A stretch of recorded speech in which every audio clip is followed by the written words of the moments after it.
Ikaze ndi umugaragu w'ibyegeranyo n'amakuru Pero ngiye kubagezaho amakuru akurikira. Turibanda ku makuru y'inzu zasenyutse muri Rusizi umubare wazo. Turakomeza tubagezaho amakuru y'umuhanzi bita Bruce Melody, aho uyu munota ari gukorana indirimbo n'umuhanzi bita Joe Boy. Joe Boy uyu muhanzi kugira ngo umutumire bisaba kugira ngo ube ufite hagati ya miliyoni 30 na 40 na 50. Ndaza kubabwira birambuye amakuru ku bijyanye n'uyu muhanzi Bruce Melody agiye gukorana nawe. Turagaruka no ku ntambara ya Irani, aho yarashe kuri Israheli ibisasu misiri zigera mu 180 zirenga.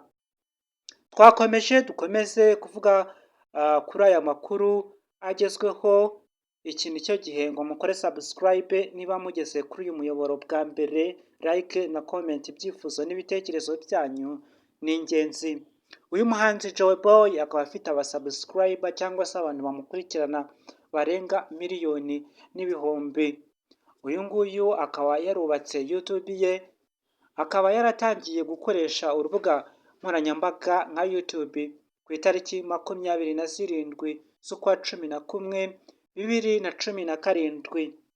Uyu muhanzi akaba amaze kugezaho indirimbo cyangwa se video amaze kwa uploadinga ku rubuga nka YouTube zingana na video 220 n'izindi agikomeje gukora. Uyu muhanzi Joe Boy akaba ari umunya Nigeria.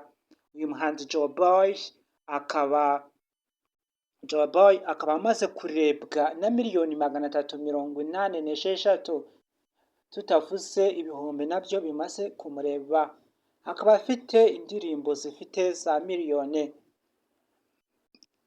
Twakomeje n'amakuru y'ingenzi. Ikindi, uyu muhanzi Bruce Melody aho afite album yenda kumurika muri uku kwa 12 nk'uko abafana bakunze kubigaragaza cyangwa no ku mbuga nkoranyambaga ze, akaba akomeje kugenda akorana collabo n'abandi bahanzi batandukanye. Ngira ngo mbanoshereho kugira ngo hamagara umuhanzi bisaba kugira ngo mukorane indirimbo, bisaba kuba ufite amafaranga ahagije bitewe n'agaciro ke uko ahagaze. Bruce Melody akaba ari gushora mu muziki, akaba ashaka kuwushyira ku ntera iri hejuru nk'uko yajyaga abivuga mu minsi yashize. Agiye guhinyuza Yago TV show, aho yagiye amuserereza, agiye kumwereka uwo ari we. Iki ni cyo gihe kugira ngo agaragaze uwo ari we, ko agomba kuba umuhanzi urenze mu Rwanda mu muziki.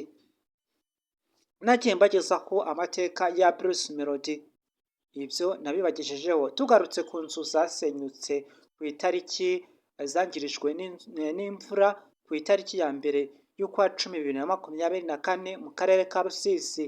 Ni inzu zigera muri 12 ariko nta bantu bigeze bapfamo. Ba nyir'ubwite bagezweho n'ibyo biza bavuga ko bacumbikiwe n'abaturanyi. Ndabakunda cyane.